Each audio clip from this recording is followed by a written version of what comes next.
Good evening, Region 1 FFA, and welcome to this workshop on Tuesday nights where we're going to be talking about making dog toys and how we can turn this into a service learning project. Now, us as an organization and many other organizations that have at least partial intent of doing some sort of community service have been really halted this year with 2021 and the COVID-19 pandemic. But there are still many ways that we can reach out and give back to our community and use the tools that we have to do some service learning.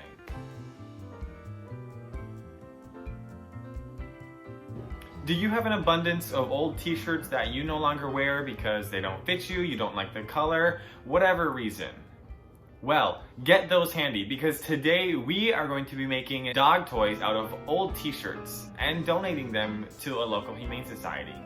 Recycling our old t-shirts is good for the environment and it's good for the animals at the Humane Society. Many shelters are currently struggling with the issue that is overfilling. Some Humane Society workers are getting sick and they're not able to come in and volunteer their time, and therefore no animals can be adopted. And I know that you want to adopt every single animal at the Humane Society as much as I do, but unfortunately that's not something that everyone can do. Something we can do though is use recyclable material to make dog toys. What you're going to need is 1 to 2 t-shirts, an optional tennis ball, some sharp scissors, and time. Now let's get right to it.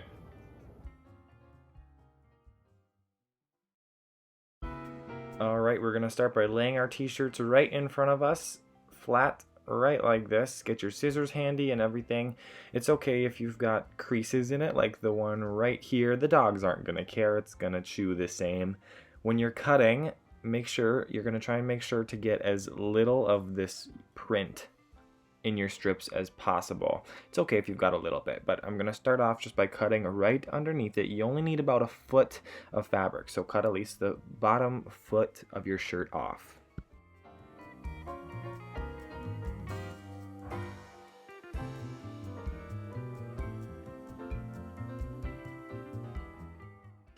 Alright, now in front of you, you should have 1 big circle round, and the next step is to just cut it right down the middle. You're going to want to cut it so you've got 2 big circle rounds.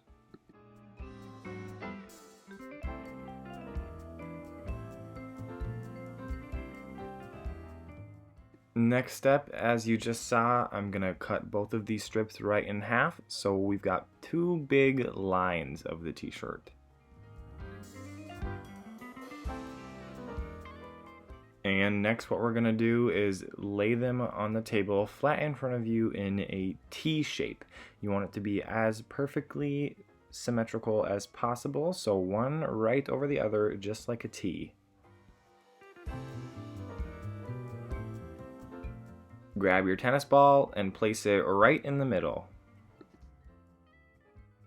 Next you're going to grab the tennis ball and wrap the t-shirt over it just like this.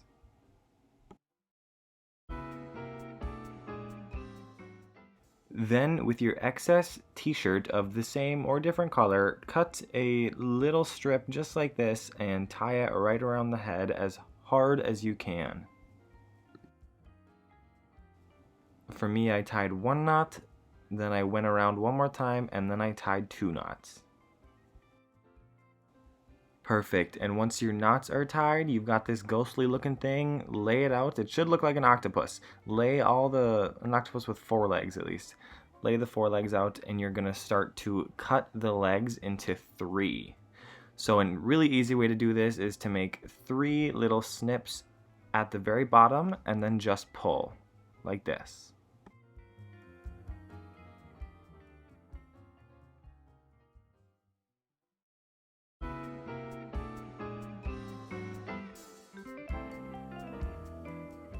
Alright, and after we are done pulling those to the max, we're just going to do an easy braid, a simple braid, right over left, left over right. If you don't know how to braid, ask somebody in your family, or if you're in a classroom, make sure you stay social distance, but you go the far left one over the middle one, then the far right one over the middle one, then the far left one over the middle one, making sure to keep tension, and eventually it's going to turn into a braid.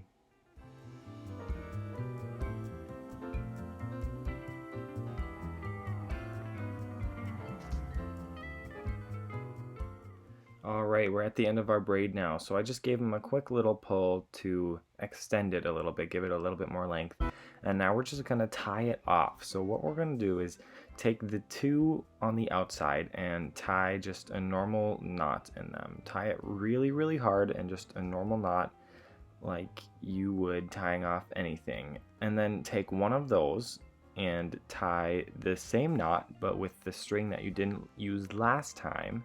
And then with the string you didn't use the first time, tie another knot with the string that you didn't use the second time. Now I bet you didn't think you were getting yourself into some riddle solving while watching this workshop, but look where we are. Another thing you can do is just tie knots in them until you think it's sturdy enough that a German Shepherd's jaws could be withstood by the knot strength. Now I'm just taking a scissor and trimming it nice and even at the bottom.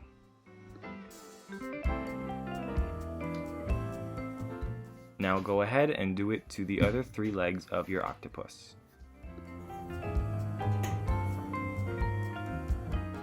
For the next one, it's going to be a very similar procedure. I'm just cutting off the bottom half of my t-shirt. And right now is where it gets different, so I'm going to turn it horizontally this time, and I'm going to cut on the bottom where the hem is there. Every 2 inches, just make a cut right past the hem.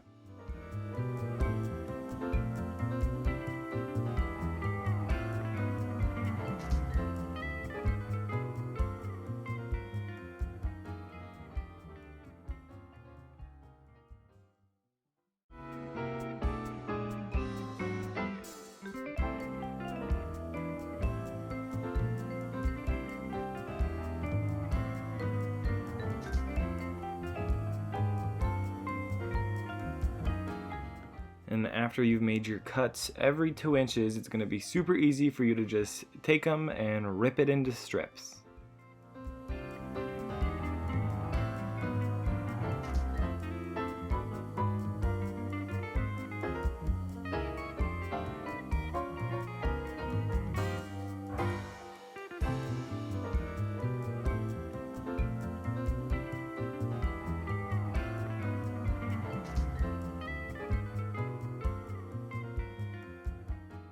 And follow the exact same procedure for another 1 or 2 shirts.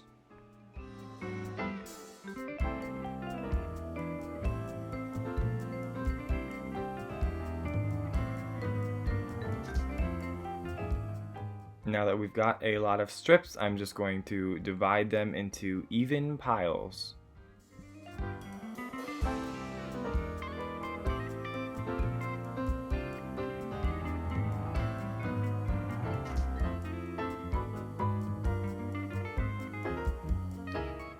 Alright, so what I'm going to do with this one here, like you're seeing, bundle as many up as you want and give them a really hard tie with an excess piece of fabric right at the top, and then just do a normal braid all the way down the bottom.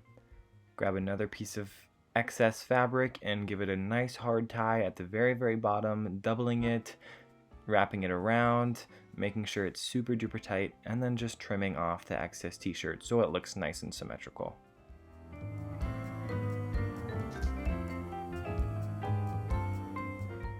Alright, this one's going to be the exact same. I'm just gathering them mismatched this time, and I'm just going to give them a nice hard tie with an extra piece of fabric at the top, and then braid all the way down to the bottom, and then give it another tie with an excess piece of fabric.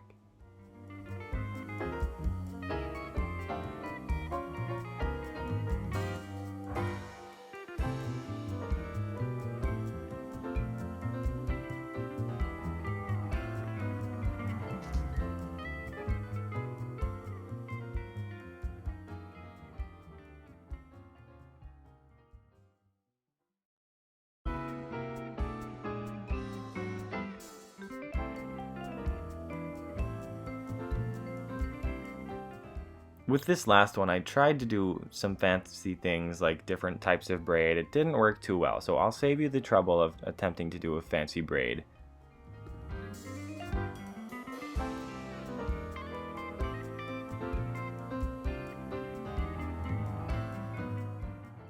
Instead, what I did was just divided them all into two, tied them right in the center.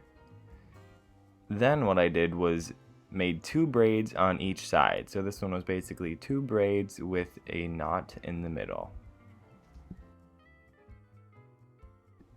Ultimately, the goal here is just to have some sort of long cloth object that is chewable for a dog. So however you want to tie it, braid it, fold it, mismatch the colors, eat your heart out, get crazy, and have fun, because this was kind of fun. It took me a little bit, but it was very, very much so something that let me release some creative energy and also do something nice for some animals.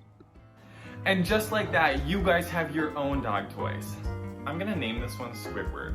I might keep this for myself, honestly. Fetch! Go get it! Woof! Make sure you guys contact your local humane societies to see if they are accepting gifts, and offer to leave them in a plastic bag on their step and give time for any potential virus on the material to die. Now, if you're watching this in a classroom today with your fellow FFA members, go home and do this, and if you are at home, collect your materials, rewind, follow the procedure, and make some dog toys of your own. There's a few things that can be learned from this. We took resources that we no longer needed and we repurposed them to give them to dogs in need. Now, I challenge you to, in the reflection area on your passport, write down a way that you can repurpose something and use it to benefit your chapter, or an activity similar to this one that you can do as a chapter to give back. For example, writing holiday cards to people in hospitals. Or if you have extra carpet and wood from a past project, use it to make cat scratching posts.